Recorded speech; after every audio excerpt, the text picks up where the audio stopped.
사도행전 12장 20절에서 25절 말씀을 통해 생명이 있으면 사명이 있다라는 제목으로 하나님 말씀 증거하도록 하겠습니다. 우리에게 생명이 있다는 것은 하나님께서 우리에게 주신 사명이 있다라는 의미입니다.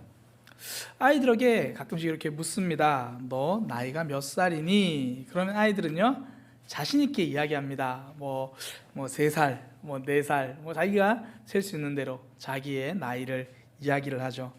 청년들에게 물어봅니다. 몇 살이세요? 30살이 넘어가기 시작하면요 주저하기 시작합니다. 주저 하면서 본인의 나이를 이야기합니다. 어른들에게 묻습니다. 연세가 어떻게 되세요? 선뜻 대답이 잘 나오지 않고요 쑥스러워할 때가 많습니다. 그냥 웃기도 하고 몇 학년 몇 반입니다 에둘러 표현하기도 합니다. 좀 쑥스럽고 그렇습니다. 근데 질문을 조금만 바꾸면요 쑥스러움이나 웃음이 아니라 쉽게 웃지 못하게 됩니다. 남은 나이가 몇 살이신가요? 살아온 나이를 물으면 쑥스러워도 대답할 수 있습니다. 살아갈 나이를 물으면 말문이 막힙니다. 내게 남은 나이는 누구도 장담할 수 없기 때문입니다. 누구나 살아온 나이는 기억하며 삽니다. 그러나 어쩌면 우리가 생각해야 할 것은 살아온 나이가 아니라 살아갈 나이입니다. 내게 남겨진 하루하루를 어떻게 살아야 하는가? 이것이 우리가 가져야 할 질문입니다. 철학자 세네카는 이렇게 말했습니다. 숨이 붙어 있는 한 사는 법을 계속 고민하라. 어떤 삶이 잘 사는 삶입니까? 남겨진 삶을 어떻게 살아야 할까요? 내게 주어진 역할을 잘 감당하며 살아야 합니다. 2002년 월드컵 히딩크 감독 때문에 뜬 선수가 박지성이잖아요. 반대로요 히딩크 감독 때문에 주전에서 밀려난 선수가 골키퍼 김병지 선수입니다. 골키퍼 김병지 선수는요 히딩크 감독이 오기 전까지 국가대표 주전 골키퍼였습니다. 그런 김병지 선수를 히딩크 감독은 외면합니다. 그 이유가요 2001년 1월 달에 있었던 파라과이와의 경기 때문입니다.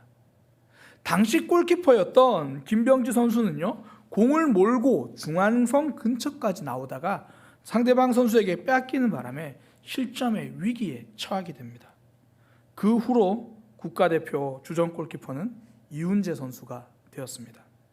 모두가 열광했던 2002년 월드컵 때 김병지 선수는 단 1분도 그라운드를 밟지 못했습니다.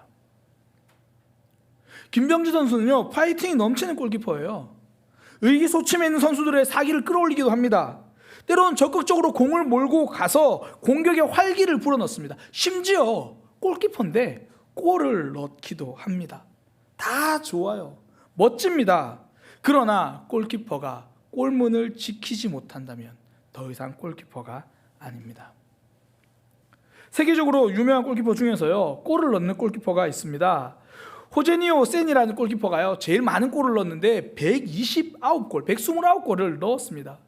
그렇게 많은 골을 넣은 골키퍼지만 세계 유명 클럽에서는 그를 데려가지 않았습니다. 골 넣는 골키퍼가 유명할 수는 있어도요 최고의 골키퍼는 될 수 없습니다. 자기 역할을 놓치지 않아야 진짜입니다. 자기 역할이란 말 우리가 교회 안에서 흔히 쓰는 용어로 바꾸면 사명입니다. 내가 꼭 해야 하는 일, 골키퍼가 골문을 지키는 것 사명입니다. 소방관의 역할은 불을 끄는 것 그것이 사명입니다. 주방장의 역할 요리하는 것 그것이 사명입니다. 잘 사는 삶이란 내게 주어진 역할 사명을 제대로 감당하는 삶입니다. 오늘 본문에 등장하는 헤롯은요 이걸 못해서 죽었습니다. 오늘 본문의 내용을 한 문장으로 이야기하라면 좀 설교 용어는 아닐 수 있는데요, 전 이렇게 요약하고 싶어요. 헤롯이 갑질하다가 죽었다. 두로와 시돈, 이곳은 해상무역이 발달한 곳이거든요. 그러니까 상업이 발달한 도시예요. 두로와 시돈, 상업은 발달했는데 농업은 발달하지 못했어요. 그래서 이 곡식을 사서 먹어야 돼요.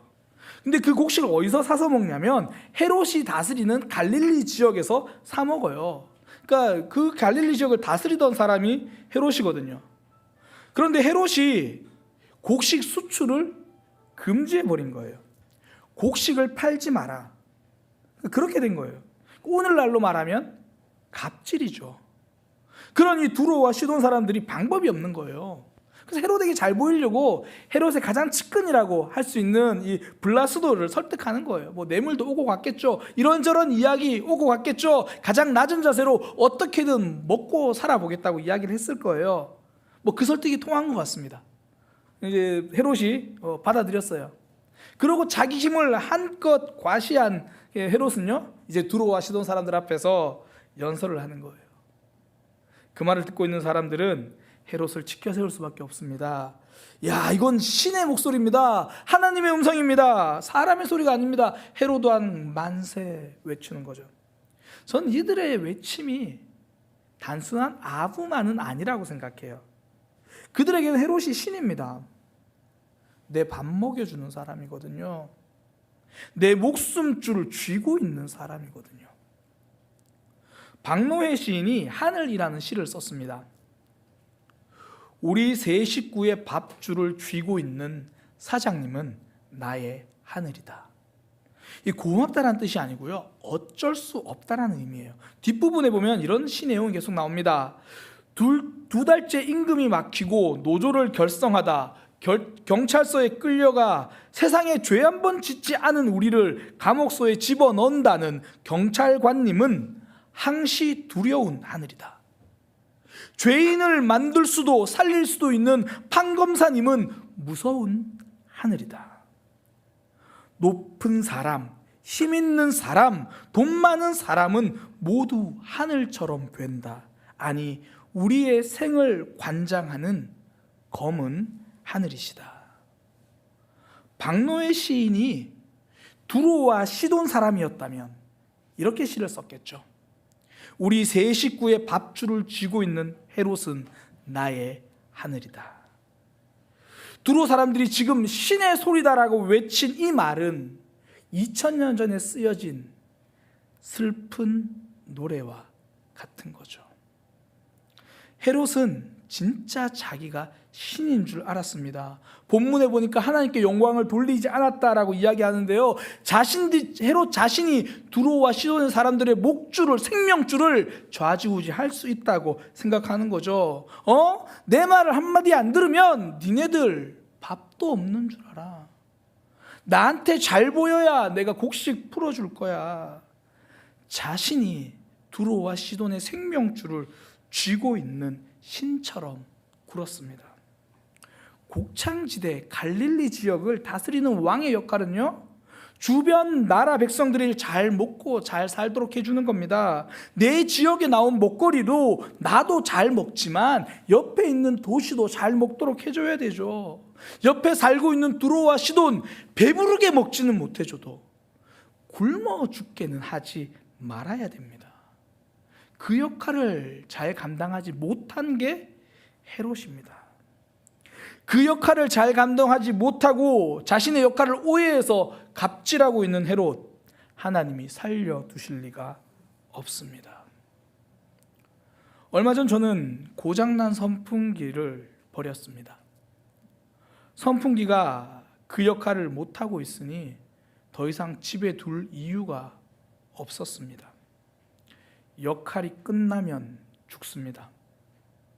사명이 끝나면 생명도 끝납니다. 뒤집으면 메시지가 되죠.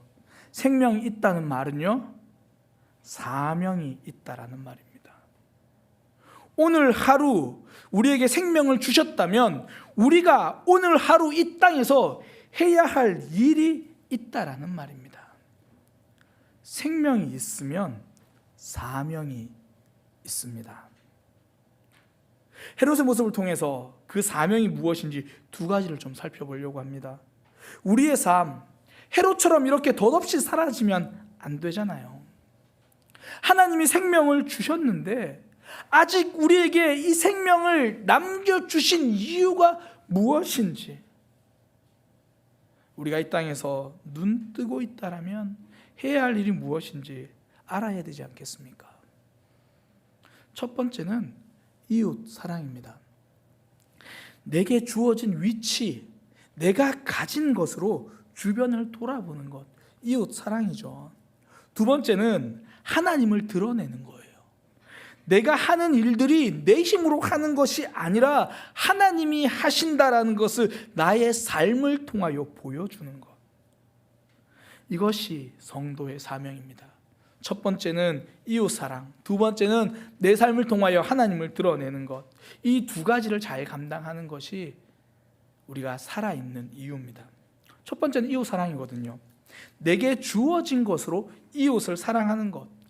본문에 등장하는 헤롯, 정확한 이름은 이 헤롯 아그리빠인데요, 로마 황제는 그 헤롯 아그리빠를 갈릴리 지역을 다스리는 사람으로 왕으로 세웠어요.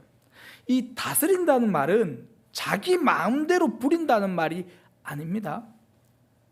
우리는 히틀러를 보고 독일을 잘 다스렸다 이렇게 말하지 않잖아요. 다스린다는 말은 잘 이끌어간다는 표현이에요. 성경에 보면 모든 권세는 하나님이 주셨다라고 이야기를 하거든요. 그 나라를 잘 이끌어갈 수 있도록 하나님이 세우셨습니다. 그러니 보세요, 인류 역사상 폭군이 오래도록 그 자리를 지킨 적은 없습니다. 하나님의 뜻과 다르면 왕좌에 오래 앉아 있을 수 없습니다.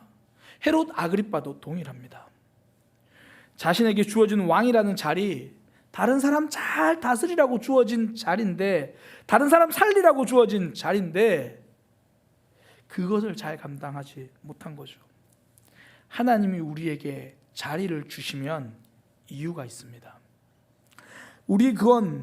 그건 우리에게 살리는 역할을 하라고 주신 자리거든요. 하나님이 저를 사랑의 교회 담임 목사로 세워 주셨습니다. 그 이유는요, 사랑의 교회 성도들의 영혼을 살리라는 겁니다. 제가 담임 목사 자격이 어디서 나옵니까? 목사 안수패에서 나옵니까? 아니요, 영혼을 살리는 데서 나오는 거예요. 하나님이 그것 하라고 세워주셨기 때문이거든요.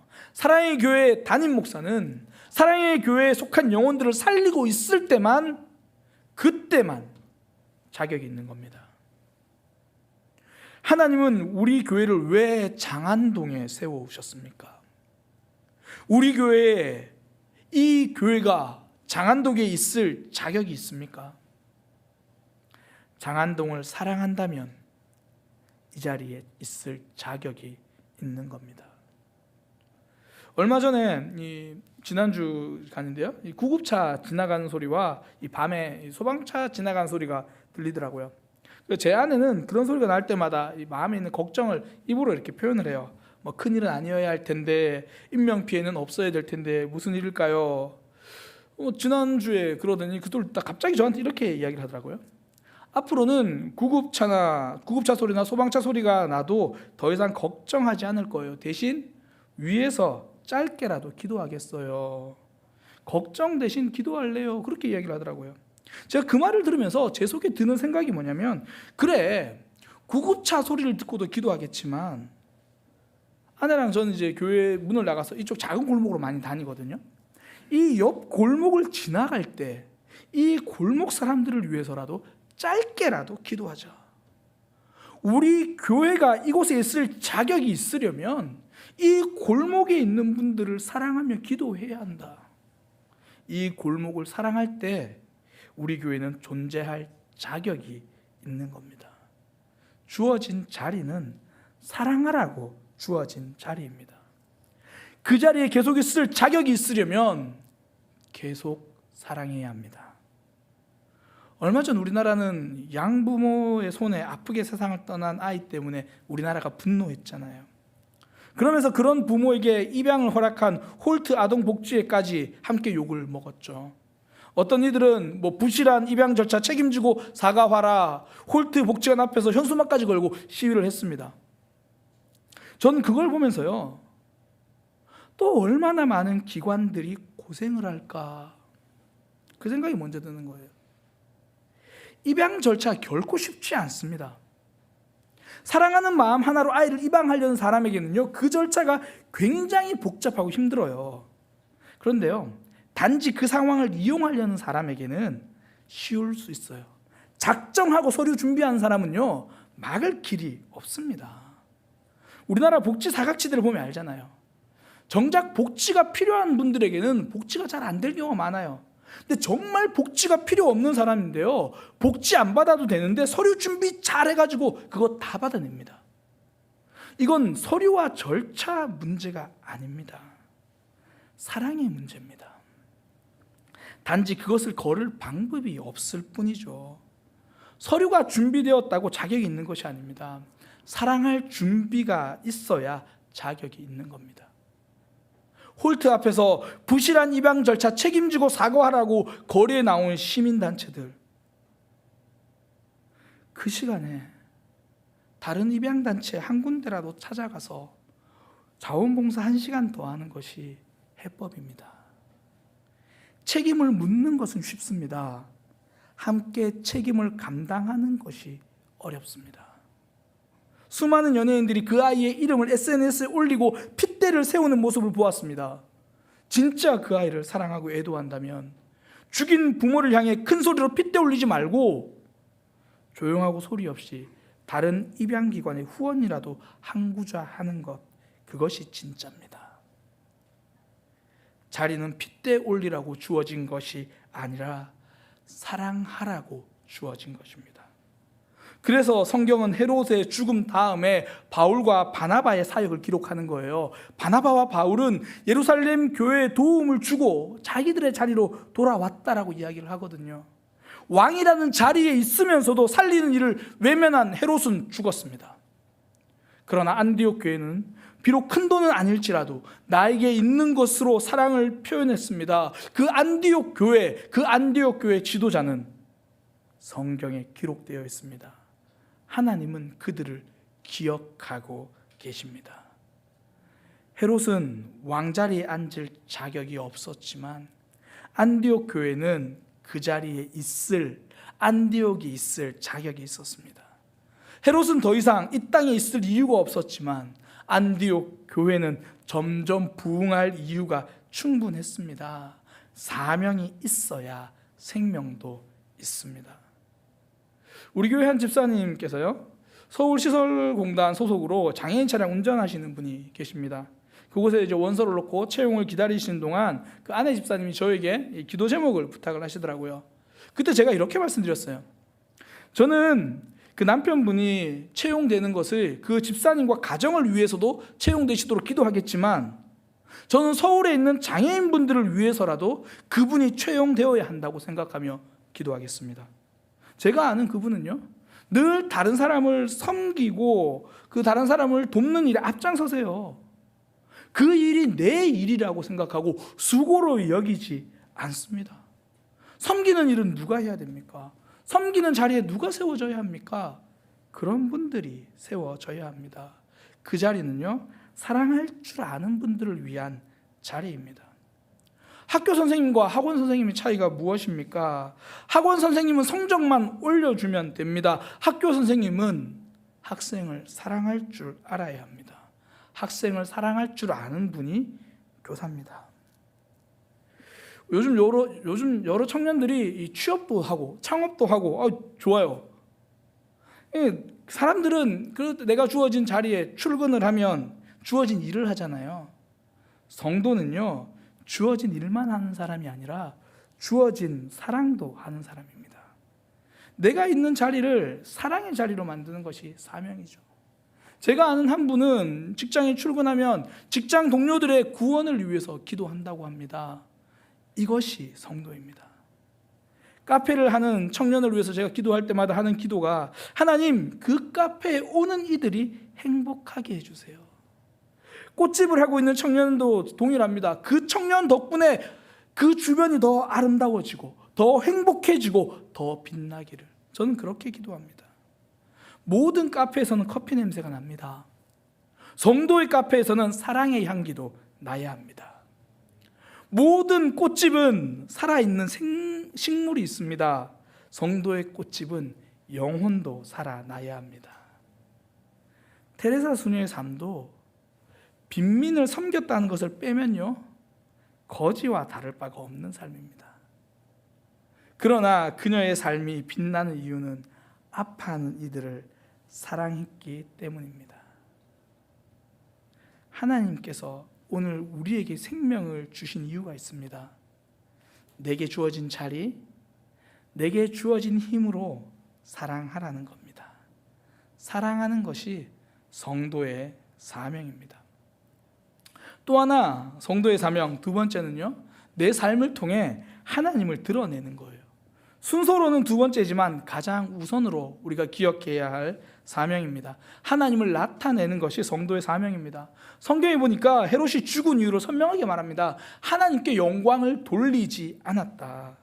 사람들이 헤롯을 신이라고 말할 때 그 말을 당연하게 받아들인 거예요.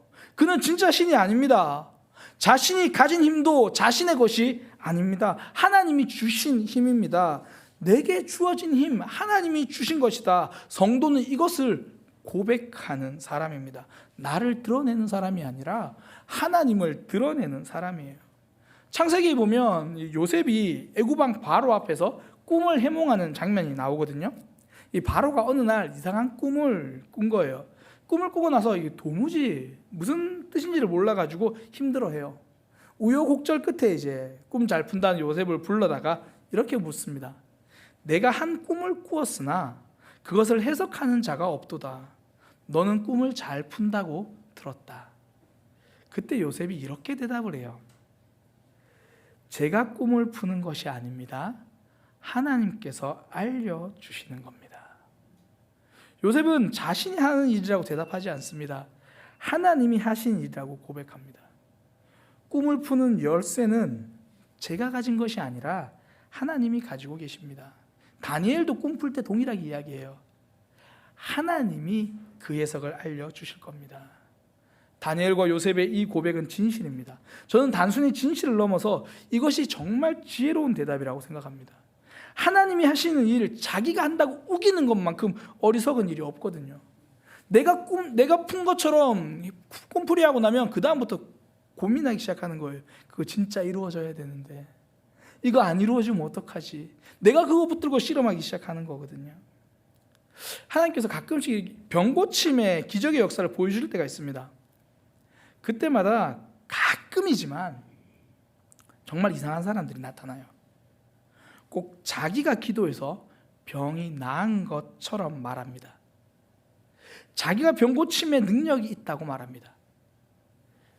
말로는 그렇게 안 하는데 행동으로는요, 자기가 기도해서 병이 낫는 것처럼 행동해요. 그러다가 다른 사람이 병 때문에 와서 기도했는데 병이 안 낫잖아요. 이렇게 말합니다. 기도받으러 온 사람의 믿음이 없어서 그렇다. 그런 사람은 100% 사이비입니다. 저는 오늘 분명하게 말씀드립니다. 저는 여러 번 말씀드렸던 기억이 있는데요, 제 기도에는 능력이 없습니다. 능력은 하나님께 있는 거예요. 그럼에도 불구하고 제가 성도님들의 기도 제목을 받고 성도님들을 위해서 기도하는 이유는 딱 하나예요. 우리 성도님들이 울면서 기도하는 그 제목 있잖아요. 같이 울어줄 수 있는 사람이기 때문이에요.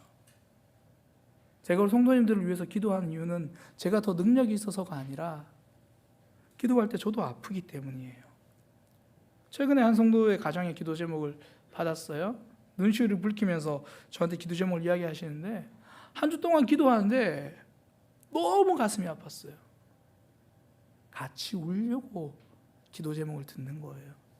다시 말씀드립니다. 목사의 기도가 더 능력 있지 않습니다. 능력은 오로지 하나님에게 있습니다. 손양원 목사님이 부산 초량교회에서 집회하실 때 일입니다. 말씀을 선포하시는 중에요, 앞을 보지 못하는 맹인이 앞을 보게 된 거예요. 설교 중에 갑자기 눈을 떠버리니까 사람들이 웅성웅성거리면서 이제 놀랍게 막 그렇게 하는 거예요. 그러니까 많은 사람들이 이제 손양원 목사님의 능력이 놀라기 시작하는 거죠. 그때 손양원 목사님이 하신 말씀, 여러분들, 저 사람이 눈을 뜬 건 저와 아무런 상관이 없습니다. 오로지 저 사람의 믿음으로 눈을 뜬 겁니다. 그러면서 담담하게 계속 준비한 설교를 하셨습니다. 능력은 나에게 있다는 것이 아니라는 것을 정확하게 아시는 분입니다. 그래서 하나님은요, 할 수 있다고 힘주는 사람들보다 할 수 없다고 말하는 사람을 더 자주 쓰십니다. 자신감 없는 사람을 좋아하시는 것이 아닙니다. 정직한 사람을 좋아하실 뿐입니다. 나는 할 수 없지만 하나님이 말씀하셨으니까 순종하는 사람, 그런 사람의 사역에서 하나님이 높아지는 겁니다. 교만은요, 내가 열쇠라고 오해하는 거고, 겸손은 하나님이 열쇠라고 고백하는 거예요. 제가 자주 드리는 말씀이 있잖아요. 저는 할 수 없습니다 까지는 좋아요. 저는 할 수 없으니까 못하겠다고 말하는 것은 교만입니다. 그 열쇠가 자신한테 있다고 생각하는 거거든요. 설교를 준비할 때요, 사실 어떨 때는 자신감이 있을 때가 있어요. 이번 주는 설교가 잘 되네. 어떨 때는요, 한마디도 못 쓸 때가 있어요. 그럼에도 불구하고 서는 이유는 열쇠는 하나님에게 있다는 것을 고백하는 거거든요. 이삭은 아브라함의 힘으로 낳은 자녀가 아닙니다. 하나님의 능력으로 태어난 자녀입니다. 이삭만 그렇습니까? 우리 성도님들의 자녀, 그 누구도 하나님이 보내주신 자녀입니다. 모두가 이삭입니다. 나의 딸, 나의 아들, 단지 우리를 통해서 이 땅에 보내신 것뿐입니다. 그러니 제일 무용한 게 자식 자랑이에요. 자식 자랑 대신 그 자녀를 붙들고 계신 하나님을 자랑하는 것, 이것이 성도입니다. 그러니 제일 어리석은 게 자식의 삶을 한탄하는 사람입니다.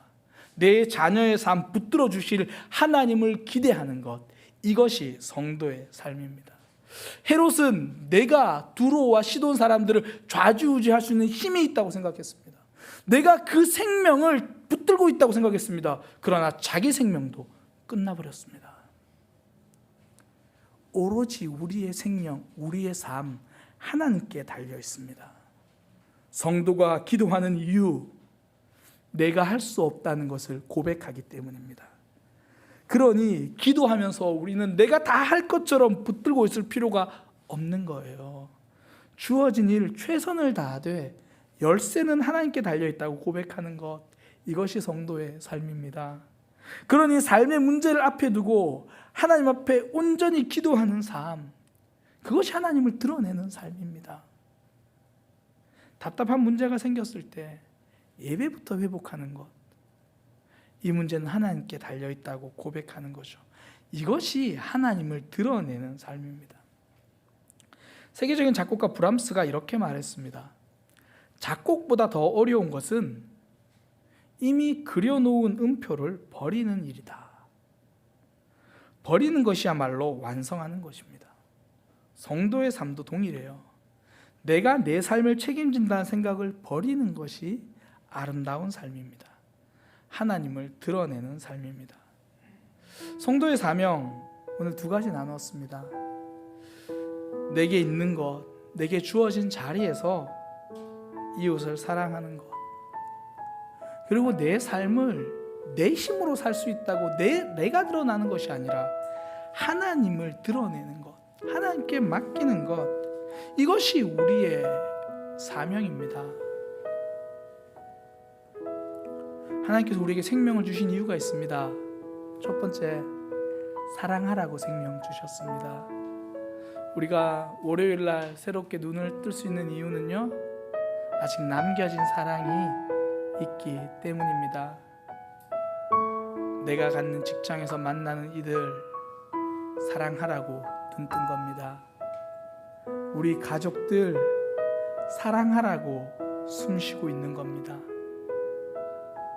아침의 거울 속에 보이는 바로 그 사람, 나를 사랑하라고 하나님 우리에게 생명 주셨습니다. 또 하나, 내 힘으로 할 수 없음을 고백하고 하나님을 높이며 살아가라고 그렇게 생명 주셨습니다. 우리 어제까지는 내 힘으로 살아가려고 몸부림쳤으면 오늘은 하나님께 맡기는 사명, 잘 감당하게 되기를 소망합니다. 우리 이런 마음 담아서요, 하나님께 내 삶을 맡깁니다. 우리 찬양으로 함께 고백하겠습니다.